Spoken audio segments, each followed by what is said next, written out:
In 1989, a solar storm knocked out Quebec's grid in seconds. That Quebec blackout is the key clue. The danger isn't just a bright flash on the sun, it's the physics that follows. A solar flare is like the camera flash, intense light and X-rays that arrive quickly and can disturb radio signals.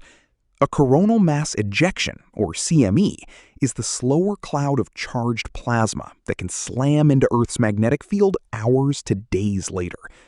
That impact can drive geomagnetic currents through power lines, pipelines, and transformers, which is why the CME is usually the infrastructure threat. Exactly. And that split is what makes this storm so tricky. The flare's radiation moves fast, but Earth is not sitting open to it. Our atmosphere absorbs most of the harmful X-rays, and the magnetosphere deflects much of the charged material. So for people on the ground, the direct radiation piece is usually not the main danger.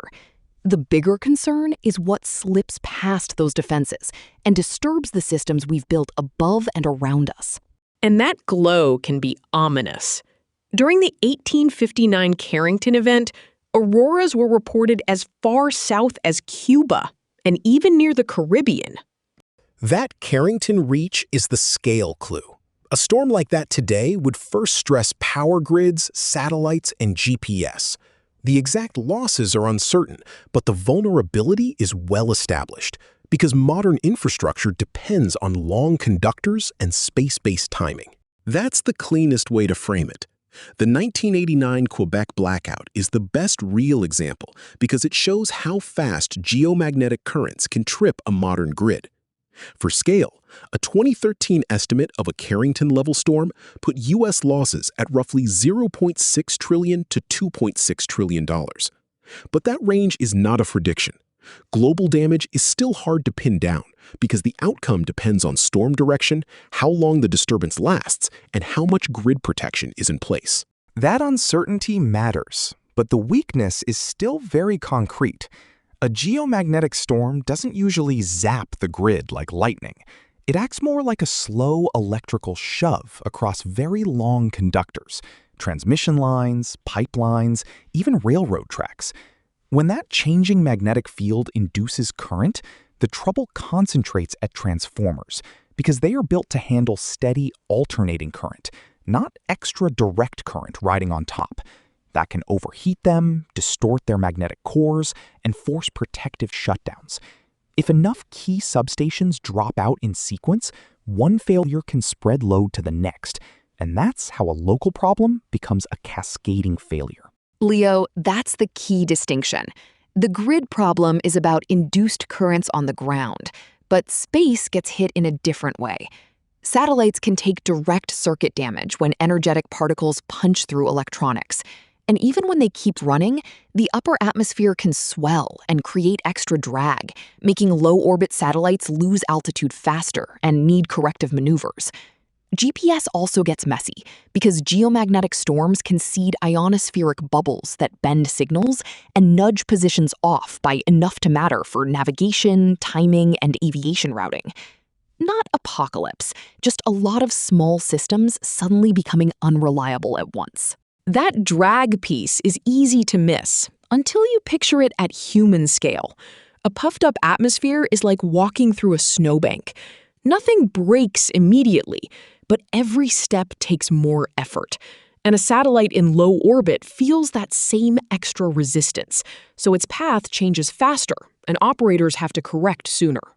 Exactly. And that's why the lights go out is too blunt a phrase. The evidence supports a patchy picture. Some outages would likely be regional or temporary, not planet-wide, and operators can sometimes lower load or reroute power if they get warning in time. In practice, brownouts may be used to protect the grid by reducing demand before damage spreads. The limit is that the scale is highly scenario-dependent, so I can't honestly give a precise outage map from the research alone. That's the right caution, Arthur. We should not pretend the map is fixed when the evidence isn't. What is fixed is the chain reaction risk. A storm may start with radio blackouts, grid stress, and satellite trouble, But the damage widens when those systems support water pumps, hospital logistics, banking, shipping, and the internet itself. So the real question is not whether every light goes out everywhere. It's how many everyday services keep functioning long enough for us to stay organized. That's where preparedness beats panic. Maya, that's the key caveat. The worst case is rare, but the tail of the distribution is still being argued over. Carrington-level storms are extreme events, and newer papers and agency reports do not agree on a single frequency for the very largest ones. So the honest answer is, the odds are uncertain, but the risk is real enough to plan for. That's the right place to land, Arthur. The uncertainty is exactly why preparedness matters. On the grid side, utilities can harden or shield the most vulnerable transformers, keep spare units staged where they're needed, and rehearse load shedding so operators can trim demand before damage cascades. In space, satellites can be put into safe mode, critical electronics can be shielded better, and operators can delay maneuvers when the particle environment is ugly. The other big defense is better space weather monitoring, because even an hour or two of warning can change a scramble into a controlled response. And one of the most practical discoveries here is that timing matters as much as strength. Grid operators don't just watch the storm, they watch how long the magnetic field stays pointed south, because that orientation lets energy couple into Earth's system more efficiently. A brief spike may be noisy, but a sustained alignment is what raises the odds of induced currents and transformer stress. That's the clean distinction, Leo. The sun can look dramatic, but the ground-level danger is mostly indirect. People aren't being fried by the flare itself. Our atmosphere and magnetic field do a lot of the shielding. What remains solid is the infrastructure risk. Long conductors, transformers, satellites, GPS, and the services that lean on them. What stays speculative is the exact damage map.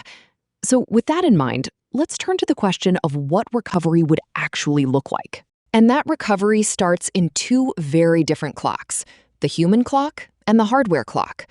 People can restore routines with shelters, generators, and priorities. Transformers, satellites, and timing networks may need hours, days, or much longer. That's why a solar storm becomes a society story only when the backups, repairs, and coordination lag behind the damage. That's the useful split. The ground can stay protected while the sky-side systems still field the storm. Strong flares can disrupt high-frequency radio and some satellites because the atmosphere absorbs much of the harmful radiation, and the magnetic field helps deflect charged particles. That's the limit of the evidence here. Verified disruption, but not a precise universal shutdown map. And that distinction is exactly why the first recovery move is often counterintuitive. Operators may not start by fixing everything, but by protecting what can still be protected. For example, some spacecraft are put into safe mode before the worst particle flux arrives, and grid operators may temporarily reduce load to keep transformers from overheating. That's the part people miss. Recovery does not begin after the storm passes. It begins while the storm is still arriving. A good example is aviation. Polar routes may be rerouted almost immediately because high-frequency radio can fail and GPS can become less dependable.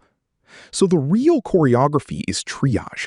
Protect satellites, shed load, reroute traffic, then repair the pieces that actually stayed physically intact. That's the real lesson. A solar storm is less a cinematic blast than a systems test, and the winner is whoever can triage fastest. The most interesting takeaway is how deeply everything depends on timing, backup power, and space weather warnings. So, if your phone lost GPS for a day, what would you miss first? Thanks for watching Nobody Agrees. See you in the next episode.